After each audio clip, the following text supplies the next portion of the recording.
This is WAAY 31 News at 10. Thanks for watching WAAY 31 News at 10. I'm Rob Sneed. Well, it's the one game that fans in the state have circled on their calendar all year long. Number 13 Alabama hosted Auburn in the annual Iron Bowl. Our sports team has us covered from Tuscaloosa. The 89th Iron Bowl may not have been exactly like the 4 Iron Bowls before it, but it ended with the same result, an Alabama win. Hello from Bryant-Denny Stadium. Max Cohan here alongside Trevor Denton. And Trevor, Alabama picked up their 9th win of the season tonight, defeating Auburn 28-14. Yeah, you and I this week were talking about how it would be a disaster for Kalen DeBoer to not only lose 3 games in his debut season, but lose in the Iron Bowl. Well, he definitely avoided that tonight as Alabama took a commanding 28-6 lead and was able to close this one out in the 4th quarter. Absolutely not the prettiest game for Alabama. A number of mistakes. Jalen Milroe put the ball on the ground a number of times, but the Tide still found a way to get it done. Going to be interesting now to see, did they do enough to earn a spot in the college football playoff? A ton happening around the landscape today. It's going to be fascinating to see. I don't know if this win was the impressive stat line they were hoping to put up, but they definitely did enough to keep Auburn at arm's length for 60 minutes here tonight. Yeah, the Tide made their pitch after the 28-14 win. We'll find out a little bit later if that was enough to get it done. But for now, reporting at Bryant-Denny Stadium with coverage you can count on, Max Cohan, Trevor Denton. WAAY 31 Sports. All right, thanks, guys. The sun might have been out today, but it sure was cold. I actually had to grab my puffer coat. Let's check right in with WAAY 31 Storm Tracker Chief Meteorologist Jeff Castle. He joins us live in the Weather Center. And Jeff, are these cold temperatures actually going to stick around? They are. So puffer coat or just that great winter coat that you use year after year, plan on keeping that handy because we're going to be tracking actually even colder weather before it starts to warm back up again. Now, certainly cold enough out there right now, into the 30s for most. 20s for some of you over here in the northeast corner of the state, already below freezing. 27 Scottsboro, 28 in Fort Payne, Gadsden's at 26, 36 right now in Huntsville, and we're also looking at mid-30s out towards the Shoals. There is some cloudiness coming on in, so that will slow our temperature drop, but we're still expecting to wake up near to a little bit below freezing in most areas by tomorrow morning. Those clouds, though, not yielding any rainfall. WAAY 31 triple Doppler picking up on dry conditions, and we expect that to continue as we close out the weekend tomorrow. Here's the view in Muscle Shoals right now with our Thompson Roofing and Construction Skycam. Again, just a cold night out there with little else to talk about. Temperatures in the morning, again, right around that freezing mark. 6 a.m. we're at 31. By 8 o'clock above freezing at 36. And then we'll continue to climb into the 40s as we head through the morning hours. Initially, we'll have a west to southwest wind, but expecting that breeze to turn back to the north and the northwest later in the day tomorrow, bringing in a reinforcing shot of chilly air that will take us into the new work week. I'll be back in a few moments. Again, the coldest weather yet to come. I'll show you how low the temperatures will go and when we can expect that drop coming up in your forecast. All right, thanks so much, Jeff. Don't forget, you can stay on top of the latest weather headlines anytime, anywhere. Just download our WAAY 31 weather app. It features our exclusive 31 triple Doppler, and with it, you can get personalized alerts for your area. It's easy to get. Just scan that QR code on your screen. You see it right there. The app is available to download right now on all Apple and Android devices, and of course, it is free. Florence police gave some very helpful tips on how to protect yourself from porch pirates this holiday season. A doorbell for a security camera can help monitor deliveries in real time. Motion activation lights can discourage thieves and track your packages so you know when they are arriving. And if possible, have packages delivered to a trusted neighbor or friend who is home during the day. Huntsville Transit is offering free fixed transit routes rides on Monday. It's all to honor the legacy of Rosa Parks. 69 years ago, Parks refused to give up her seat to a white passenger on a Montgomery bus. Each transit bus will have a seat with the cover and sash with Parks' name on it at the front of the bus. It's the 7th year Huntsville Transit has celebrated Rosa Parks Day. An urgent plea from the Salvation Army. The nonprofit needs more volunteers for its Red Kettlebell Campaign Angel Tree program. WAAY 31 evening anchor Nikel Williams has more on how you can help families in your community this holiday season. COVID kind of zapped our volunteer base, and we're still trying to build it back up. Major Jane May with the Salvation Army in Huntsville says people like you are the driving force behind what the nonprofit can do. Knowing that you're helping a child receive Christmas, knowing that you're helping a family get Christmas dinner, knowing that you're helping someone know that Jesus is alive and real and has heard your prayers tonight, that night, that's just the way you do it in the community that we live. She says bell ringers are needed at 12 locations across the Rocket City. Well, the more volunteers we have, the less people we have to pay, and that means more money can go to direct service. Those services not only include the Angel Tree program, but also community meals, help with rent and utilities, as well as programs for veterans. Major May says all of those are funded through the Red Kettle campaign. We can make that money stretch into spring, so we can be helping your neighbor. The dollar you put in today could be somebody's light bill tomorrow. It really helps us to stretch and provide for the community year round. Something Major May says is important as Huntsville's population grows. Faster growth, also one of the side effects is we do have a rise in homelessness in our community, which I'm sure everybody knows. And we're trying to work to combat that. But volunteering isn't the only way you can help out. Major May says donating money is just as meaningful. If you're one of those that just doesn't want to be out and about and around people, I get that. Sometimes just writing a check, people say, oh, but you can do so much more. Writing a check is a big deal, and we appreciate that. With coverage you can count on, Nikel Williams, WAAY 31 News. Sheffield City Schools received $34,000 in grant money. The Colbert County Community Development Committee awarded that grant. School officials say they plan to use the money for things like added security measures and a mentoring program. Now the latest on the Trump transition. We are learning more about a meeting between President-elect Donald Trump and Canadian Prime Minister Justin Trudeau. The two got together last night at Mar-a-Lago amid reports of tariff threats. And ABC's Joe O'Brien has the details from Florida. President-elect Donald Trump now saying he had a productive dinner Friday with Canadian Prime Minister Justin Trudeau at Mar-a-Lago. Trudeau making the surprise visit last night after Trump threatened sweeping 25% across-the-board tariffs on goods from Canada and Mexico. Trump accusing both countries of allowing drugs and illegal migrants to flow into the U.S.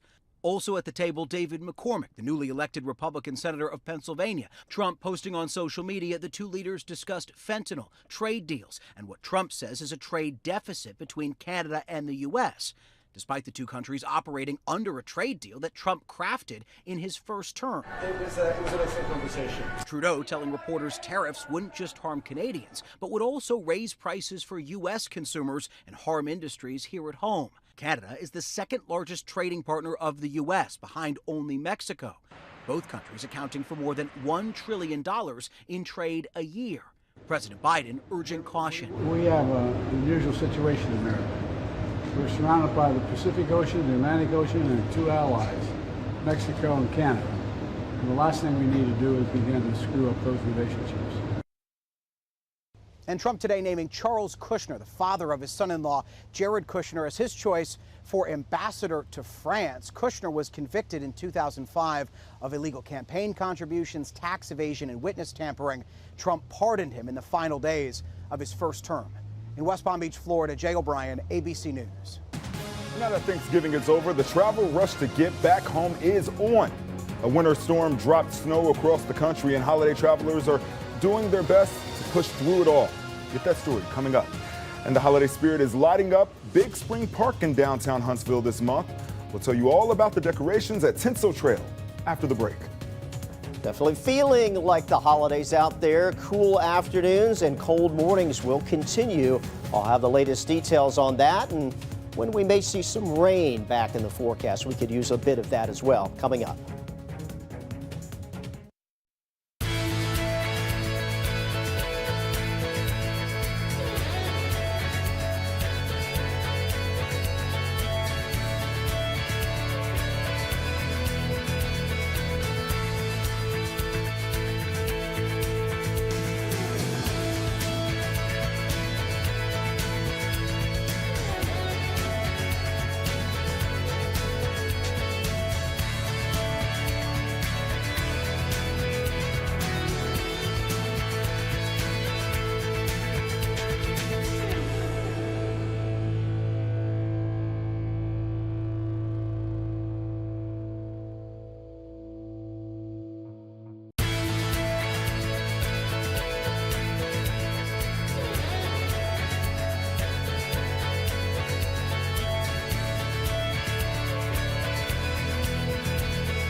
Welcome back. Thanksgiving is over and now the travel rush is on. But a winter storm is dropping snow across the country, causing problems for drivers. The FAA says it expects record-breaking numbers to continue through Monday as people try to return home. ABC's Chuck Syvertson has more. A winter wallop across the Great Lakes region as millions of Americans make their way home from the Thanksgiving holiday. People from Michigan to upstate New York on alert for lake effect snow.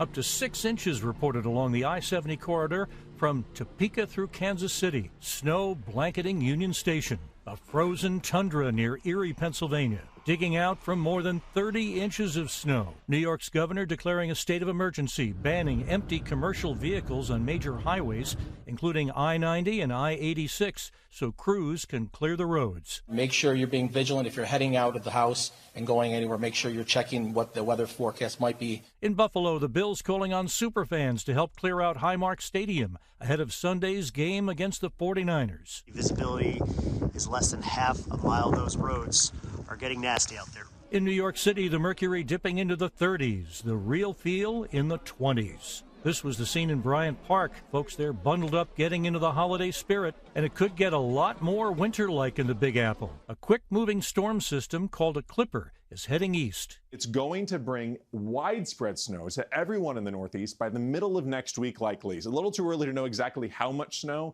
but we are talking about inches of snow for the Northeast, and even New York City might see their first snow of the year. As for air travel, plenty of flight delays. Tomorrow is the busiest travel day of the Thanksgiving stretch. The TSA expecting to screen 3 million passengers. Chuck Syvertson, ABC News, New York.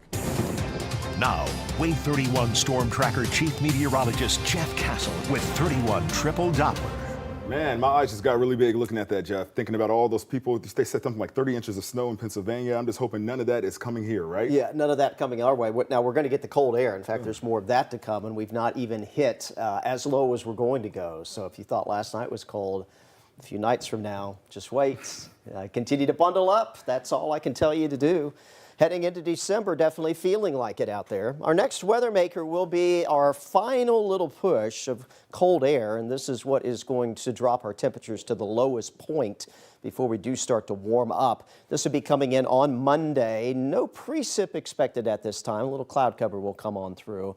And by Monday night into Tuesday morning, that is when we will see temperatures reach their coldest mark. This is what we're looking at by Tuesday early, right before the sun comes up, likely down into the low end of the 20s. So it'll be even colder than it was last night across the area. Huntsville down to 22, same for Fort Payne.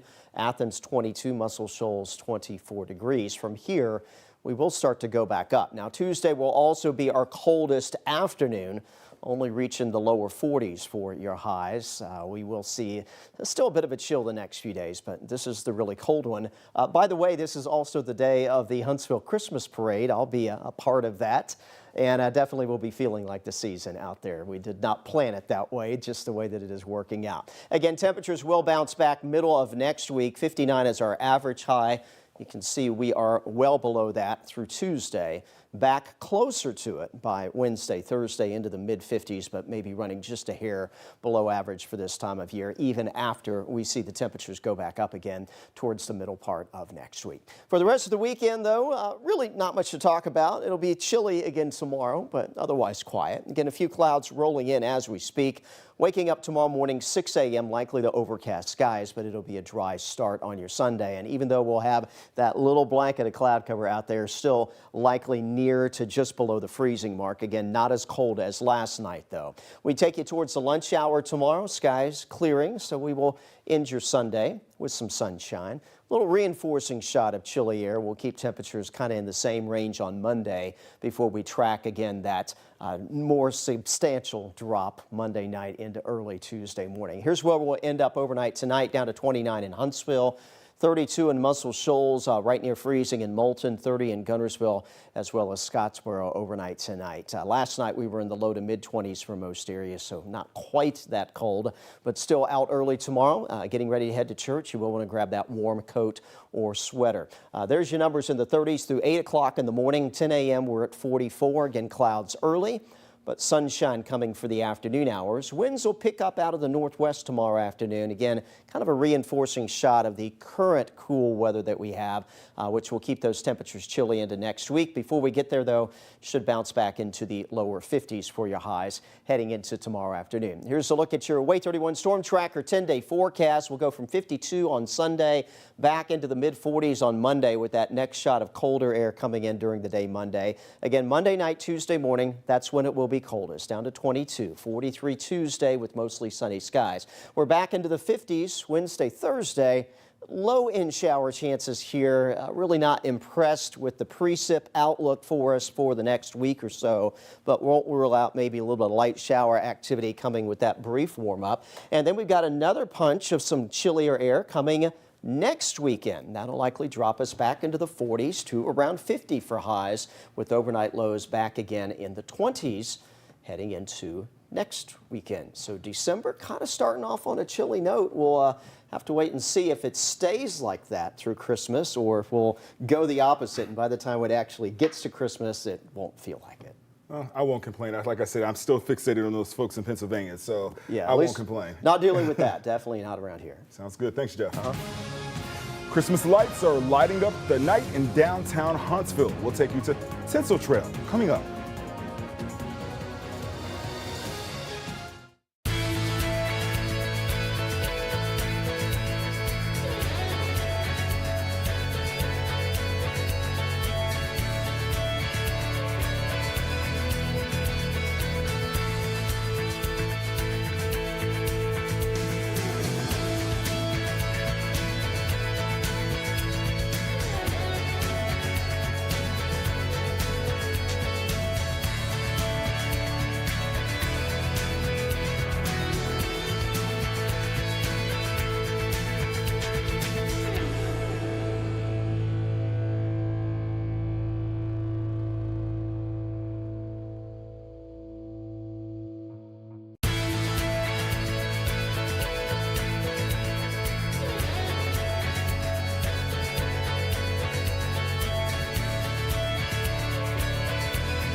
The holiday spirit is now on full display in downtown Huntsville.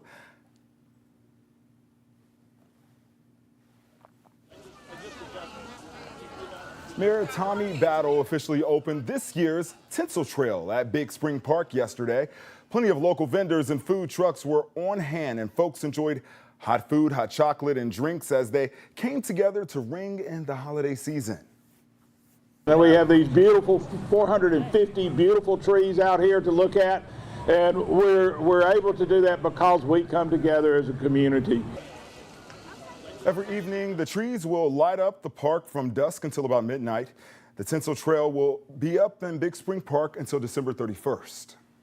And while you're out strolling through looking at those beautiful trees, be sure to swing by our WAAY 31 Holiday Treat Tree. You can't miss it. The Chef's Hat tree topper is in full display. Our tree is decked out with delicious recipes from all of us at WAAY 31 News. And don't forget, you can keep that holiday spirit going by heading out to our local Christmas parade. WAAYTV.com has you covered with a look at where and when every Christmas parade in North Alabama is happening. Just click on this story on WAAYTV.com. And after a few years off, Christmas at Calhoun is back on Monday, and people can check out the free family-friendly fun at the school's Sparkman building on Wynn Drive. It goes from 5 p.m. to 7. There will be arts and crafts, music and food, of course, plus photos with Calhoun Santa. And you can bet with more people on the roads this weekend, Alabama and Tennessee state troopers will be out in full force checking for distracted drivers. Troopers want you to put down your phones, buckle up and watch the roads. They're also reminding you to never get behind the wheel if you've been drinking. And finally, be sure to always double check that your car doesn't have any problems before making the trek back home. The 89th Iron Bowl has come and gone. Yeah, Max, a lot less drama than last year's edition, but Alabama fans will definitely take it. We'll show you how they got it done coming up next in sports.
WAAY 31 Sports with Max Cohan.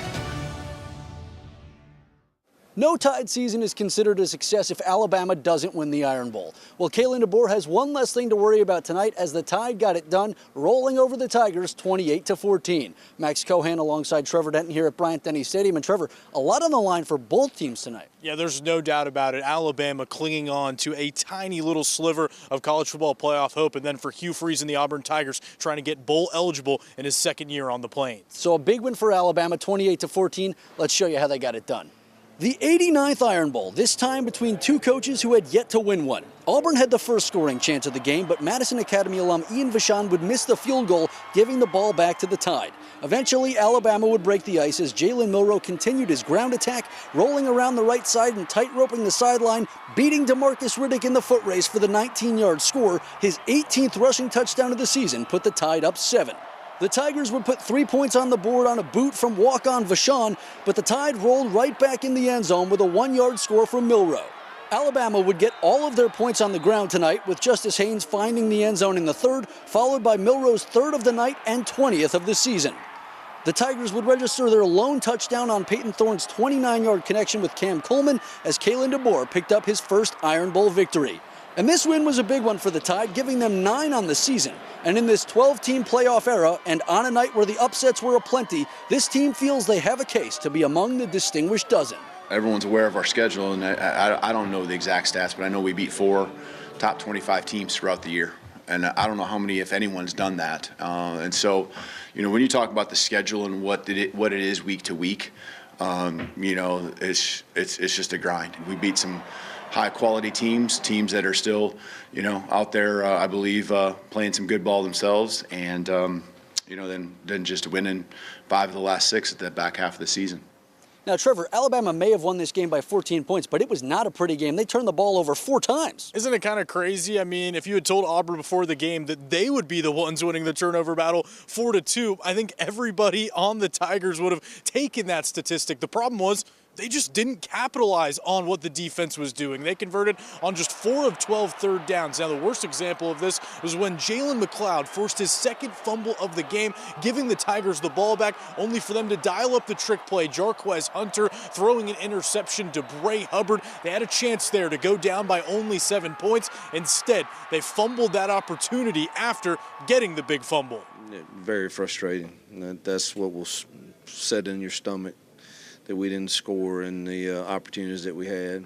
And a few calls here and there, you know, the trick play, the 3rd and 1 tempo, you know, all of those you second guess yourself all the time on things like that, because, you know, if we could have made that 28-21 there, we'd love to have seen what would have happened. Certainly not saying it would have won the game, but it would have made it interesting for sure. So really just that type of game, that type of season for Auburn, just feeling like they've missed on so many opportunities. It is a 5-7 season, the 4th straight time that's happened at Auburn. First time that's happened since the 1940s, the late 1940s. So shows you the state of that program. In terms of how Hugh Freeze plans on turning it around, he said he's not too focused on the transfer portal. He wants to continue to build it through high school recruiting, and he likes some of the young talent on his roster. But there's no doubt, definitely a sense of defeat in his voice after yet another loss and falling again in a losing season this year. Yeah, it's off to the long winter for the Tigers. For Alabama, a lot still up in the air. They'll have to wait until next Sunday to find out their playoff fate, hoping that some things shake out their way. Who knows what'll happen, but we'll just have to wait and see. That'll wrap things up from Bryant-Denny Stadium. For Trevor Denton, I'm Max Cohan, WAAY 31 Sports. All right, so you mentioned it's going to get a little cold out here. Yeah, colder, a little bit colder than even what we had last night around the area. So the chilliest air yet to come. Tomorrow we'll bounce back into the low 50s, but then more 40s in here Monday, Tuesday. That Tuesday morning will be the coldest one. Sounds good. Thanks, Jeff. WAAY 31 gives you 24/7 coverage. You can count on local news, breaking news, and severe weather. We'll see you back again tomorrow.